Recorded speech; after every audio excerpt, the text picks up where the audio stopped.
Assalamualaikum warahmatullahi wabarakatuh. Rabbi shrah li sadri wa yassir li amri wahlul 'uqdatam min lisani yafqahu qawli. Rabbi zidni ilma. Class 7 நடத்தினது உஸ்தாத் நடத்தினது சிறு உரையாக சொல்கிறேன். என்னென்னா குரானை அணுகுவதற்கான வழிகாட்டுதல்கள். குரானுக்கு முன்னால் அதில் ஃபஸ்ட்டு சொல்கிறேன் பாருங்கள். குரானுக்கு முன்னால் பணிவு இருத்தல். First one. குரானுக்கு முன்னால் பணிவு இருத்தல்னால் என்ன? குரானுக்கு முன்னால் நம்மளுக்கு பணிவு இருக்கணும். அது அப்படின்னா என்னென்னா, குரானை அணுகுவதற்கு முன்னால் நாம் மனதளவில் முற்றிலும் பணிவான நிலைக்கு வர வேண்டும். குரான் என்ன சொல்லுது அதை நான் எடுத்துக்கிறேன். நான் குரான் வாசிக்கும் போது அலட்சியமாக இல்லாமல் நான் குரான் என்ன சொல்லுதுங்கிறத எடுத்துக்கிறேன். குரானுக்கு முன்னாடி நாம் பணிவை அல்லாஹ் உனக்கு முன்னாடி நான் ஒன்றுமே இல்லை, நான் நொறுங்கிட்டேன் அப்படின்னு சொல்லிட்டு நம்ம குரானை ஓதணும். அந்த நோக்கமும் சரியாக இருக்கணும். நான் குரானை என்ன எப்படி மாறுகிறதோ அப்படி நான் மாற தயார் அப்படின்னு சொல்லிட்டு மாறணும். குரானுக்கு இந்த மாதிரி வாய்ப்பு கொடுக்கணும். குரானுக்கு முன்னால் நான் பணிவை வெளிப்படுத்தி இந்த மாதிரி வாய்ப்பை கொடுக்கணும். செகண்டு, முன்முடிவுகள் இல்லாமல் அணுகுதல்.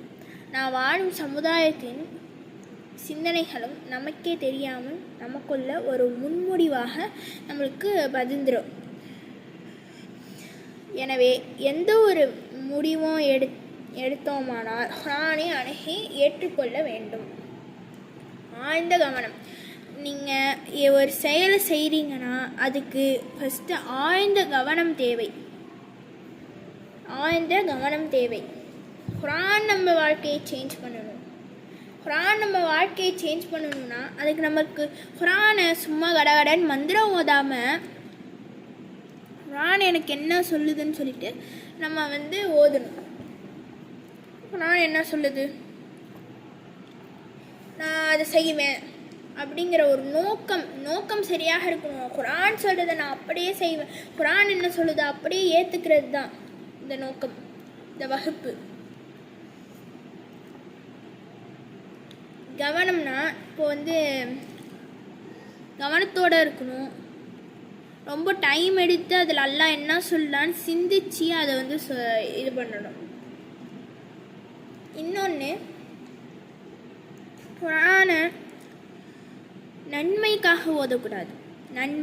நன்மையை எதிர்பார்த்து வீட்டில் பரக்கத் வேணும் அப்படின்னு சொல்லிட்டு அப்படின்லாம் நம்ம குரானை இது பண்ணால் அணுகுனா நன்மை எதிர்பார்த்தோ அல்லது பரக்கத்தை எதிர்பார்த்தோம், வீட்டில் பரக்கத் வேணும் அப்படின்னு நம்ம ஓதுனா நன்மை பரக்கத் எல்லாமே கிடைக்கும். ஆனால் வாழ்வை குரான் மாற்றாது. அதான் நம்ம நோக்கம் கரெக்டாக இருக்கணும்னு சொன்னோம்ல. நம்ம நோக்கம் என்னவாக இருக்கணும், குரான் என்ன மாற்றணும் அப்படிங்கிறது தான் நோக்கமாக இருக்கணும். குரானில் அல்லாஹ் எனக்கு என்ன சொல்கிறான், அதான் குரானில் அல்லாஹ் எனக்கு என்ன சொல்கிறான் அது எனக்கு தான் சொல்கிறான் அப்படின்னு ஓதணும். நோக்கத்தில் ஃபஸ்ட்டு தெளிவாக இருந்தாலே நம்ம குரான் அணுகுவதற்கு கொஞ்சம் கொஞ்சமாக ஸ்டார்ட் ஆகிடுவோம். நோக்கம் கரெக்டாக இருக்கணும். நான் குரான் அணுகுவதற்காக, குரான் என் வாழ்வில் வர்றதுக்காக நான் ஓதுறேன் அப்படின்னு சொல்லிட்டு நோக்கம் தெளிவாக இருக்கணும். ஒரு சாப்பாடை வேக வைக்கிறோன்னா அதுக்கு நமக்கு அது ஒரு நோக்கமாக இருக்கும்ல. அது எத்தனை நேரம் அதுக்கு வேணும், அதுக்கு நோக்கம் சரியாக இருக்கணும்ல. நான் வேக வைக்கிறேன், அது எத்தனை மணி நேரம் வேகணும், எவ்வளோ வேகணும் அப்படின்னு சொல்லிட்டு இருக்குல்ல. அந்த மாதிரி நான் குரானை எவ்வளோ நேரம் நம்ம எவ்வளோ குரான் நமக்கு இதாகுது, நம்ம நோக்கம் சரியாக இருக்கணும். ஃபஸ்ட்டு நோக்கம் சரியாக இருந்தால் குரானுக்கும் நமக்கும் இடையே நெருக்கம் உண்டாகும். நான் ரொம்ப 100% நான் மாற்றத்திற்காக நான் குரானை ஓதுறேன்னு சொல்லிட்டு ஓதுனாலே நமக்கும் குரானுக்கும் அதை செயல்படுத்தணும். அதே மாதிரி நமக்கும் குரானுக்கும் நெருக்கம் ரொம்பவே நெருக்கமாக வந்துடுவோம். உங்களுக்கு அல்லாஹ் என்ன சொல்கிறான்னு பார்க்கணும். எனக்கு அல்லாஹ் என்ன சொல்கிறான், எனக்கு என்ன அல்லாஹ் சொல்கிறான் அப்படின்னு சொல்லிட்டு பார்க்கணும். நம்ம வாழ்க்கையில் ஏதாச்சும் டே டு டே லைஃப்பில் சூழலுக்கு அந்த சூழலுக்கு நம்ம குர்ஆனை தொடர்ந்து வச்சு நம்ம ஓதுனா அந்த நோக்கத்துடன் நம்ம ஓதுனா நமக்கு அதில் ஆறுதல் கிடைக்கும். உண்மையாக சொல்கிறேன், ஆறுதல் கிடைக்கும். நம்மளோட அல்லாவே சொல்கிறான், இதில் தான் நிவாரணி அப்படின்னு சொல்கிறான். இதை படித்தா ஆறுதல் இருக்குன்னு சொல்கிறான். நம்மளோட பர்சனல் பிரச்சனையாக இருந்தால் கூட அதை கூட குர்ஆன் தீர்க்கும். அல்லாஹ் என்ன சொல்கிறான்னா, புகாரி ஃபஸ்ட்டு ஹதீஸ் இருக்குல்ல, இன்னமல் அமாலு பின்னியார், செயல்கள் அனைத்தும் எண்ணங்களை பொறுத்து. நான் குர்ஆனை படிக்கிறேன், நான் செயல்படுத்தணும்னு படிக்கிறேன் அப்படின்னு இருக்கணும். செயல்கள் அனைத்தும் எண்ணங்களை பொறுத்துனா நான் குர்ஆனை படிக்கிறேன், நான் செயல்படுத்தணும்னு படிக்கிறேங்கிற எண்ணம் இருக்குல்ல, அதான்.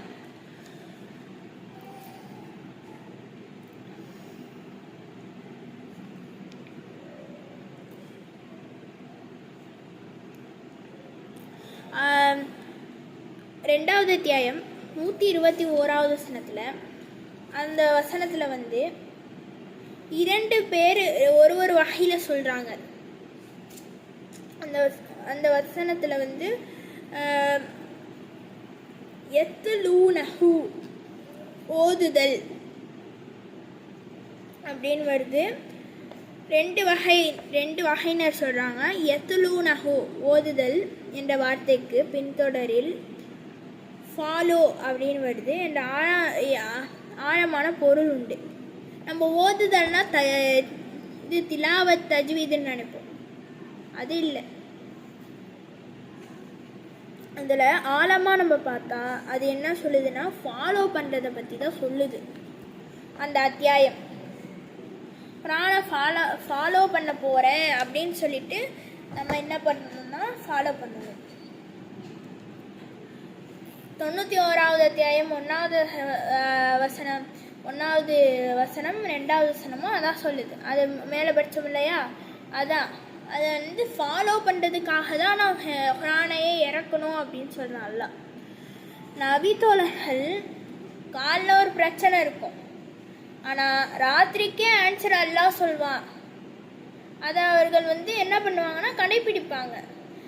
காலைல ஒரு பிரச்சனை வரும், ராத்திரிக்கு சொல்யூஷன் வந்துடும், அதையே பின்பற்ற தொடங்கிடுவாங்க. இது ஒரு இருக்கு. நபி ஒரு மனைவி கிட்ட சொல்கிறாங்க, யார்கிட்டயோ சொல்லாதீங்க அப்படின்னு சொல்லிட்டு சொல்கிறாங்க ஒரு விஷயத்த. அதை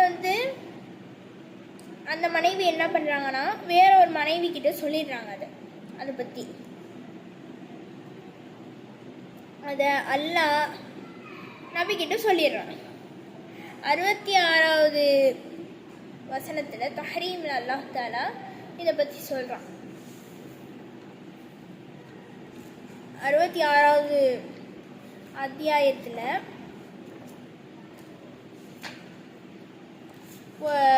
1வது வசனத்தில் அல்லாஹ் தஆலா சொல்கிறான்,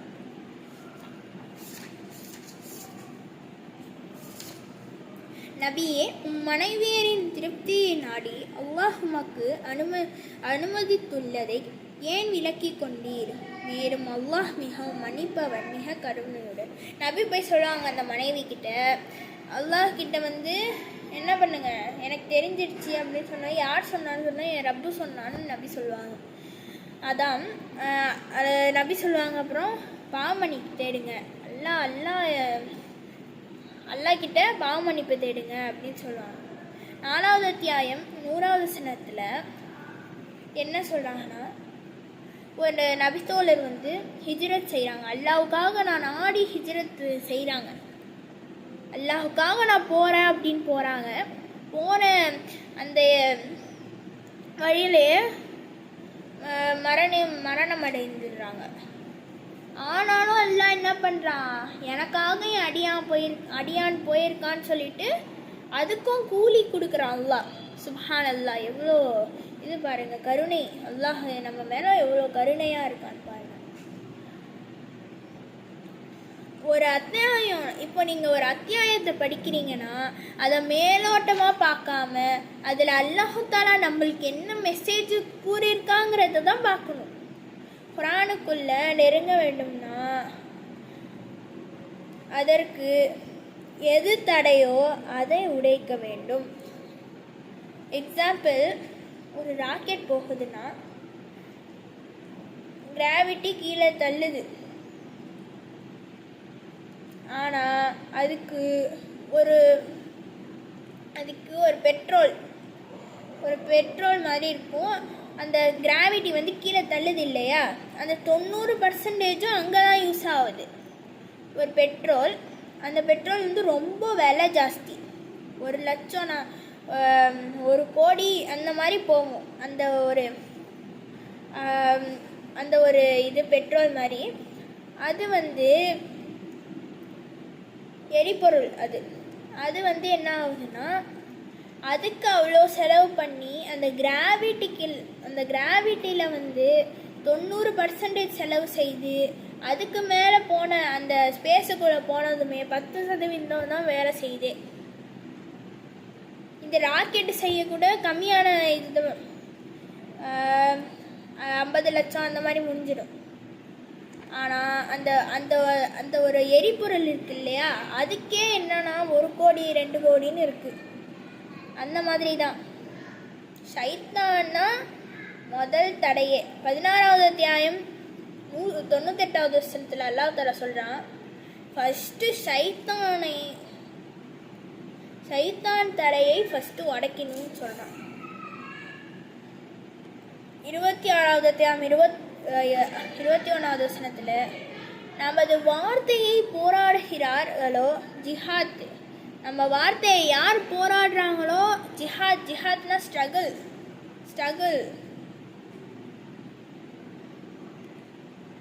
14வது அத்தியாயத்தில் 91 லா இலாஹா என்றால் அல்லாஹ்வை தவிர வேறு யாருமே கடவுள் இல்லை அப்படின்னு.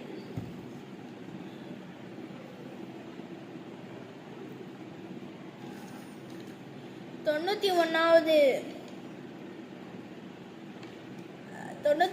அத்தியாயத்தில்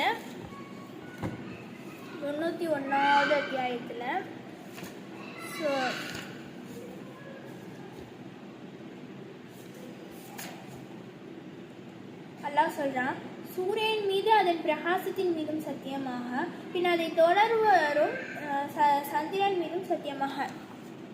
அல்லாஹ் சூரியன் எப்படி தொடருதோ, சூரியனுக்கு அப்புறம் சந்திரன், அந்த மாதிரி நம்மளும் என்ன பண்ணணும்,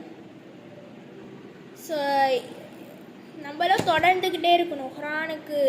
குர்ஆனை அணுகுவதற்கு நாம் ட்ரை பண்ணணும். ஃபஸ்ட்டு தடையே யாருன்னா ஷைத்தான் தான். ஃபஸ்ட்டு தடையே நம்ம விரோதியே யாருன்னா ஷைத்தான் தான். அல்லாஹ் தஆலா சொல்கிறான்,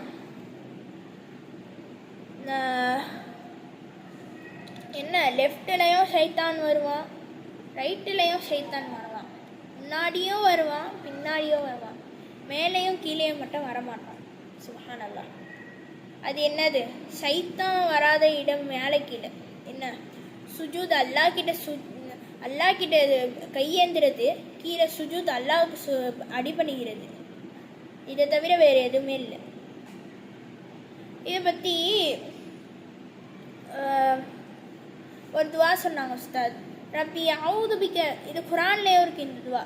ரப்பி அவுது பிக்க மின் ஹமஸாத்தி ஷயாத்தீனி வ அவுது பிக்க ஐ யஹ்துரூன்.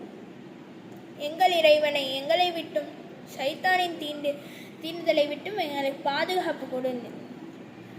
ஃபஸ்ட்டு நம்ம ஷைத்தான் அந்த தடையை ஃபஸ்ட்டு உடச்சி நம்ம அவுது பில்லாஹி மினஷ் ஷைத்தானிர் ரஜீம் அதை நம்ம ஃபஸ்ட்டு உணர்ந்துக்கணும். விரட்டப்பட்ட ஷைத்தானை விட்டும் அல்லாஹ்விடம் நான் பாதுகாவ தேடுகிறேன் அப்படிங்கிற அந்த அவுது பில்லாஹி மினஷ் ஷைத்தானிர் ரஜீம் அதை சொல்லி நம்ம குர்ஆனை தொடர்வர்களாக இருக்கணும். இன்ஷா அல்லாஹ் நாம் இந்த மாதிரி தொடருவோம். அஸ்ஸலாமு அலைக்கும் வரஹ்மத்துல்லாஹி வபரகாத்துஹு.